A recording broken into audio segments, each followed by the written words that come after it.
Hi, my name is Lieutenant Gary Aswald, and welcome to a tour of the most underwhelming surprise drop since I came into this world, Killhouse.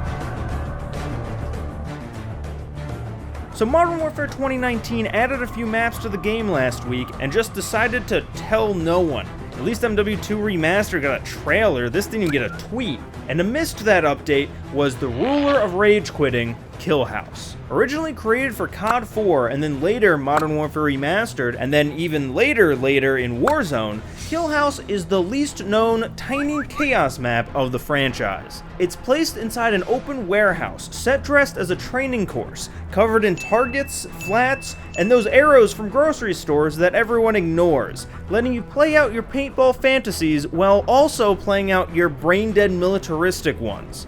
It's arcadey, which is to be expected when it's built like a Midwestern laser tag, complete with red and blue bases, which provide the only real verticality now that they removed the watchtower from the center.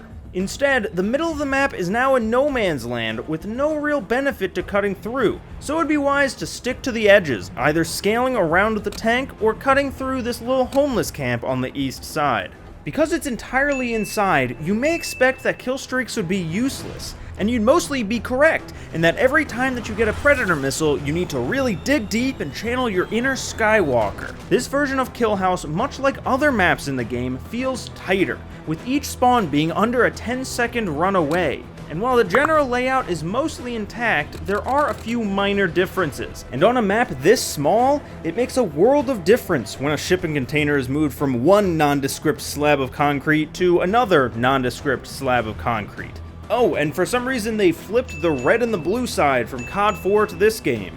I assume to hit their quota of pointless changes made to the map.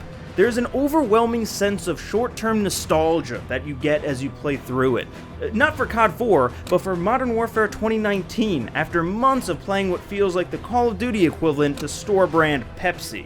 And that's because Killhouse features all the staples of what made Modern Warfare maps Modern Warfare maps.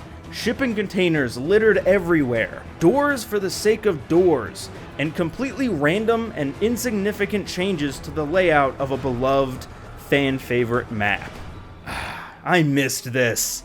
Oh, also in the DLC, there was Alrod Air Base, another map that easily could have just been called Airbase, and Drainage, another gunfight map that, despite literally being larger than Killhouse, isn't in regular 6v6 rotation. That face, when the game over a year old gets more content added to it in one surprise update than your game got in its entire season. You know what, and that's where I'll end today's tour. Thank you so much for watching. If you want to support the channel, check out our new dog tags and other merch down in the description. And everyone else can exit through the gift shop, where we're re-releasing the same 3 things every 2 years and people inexplicably love it.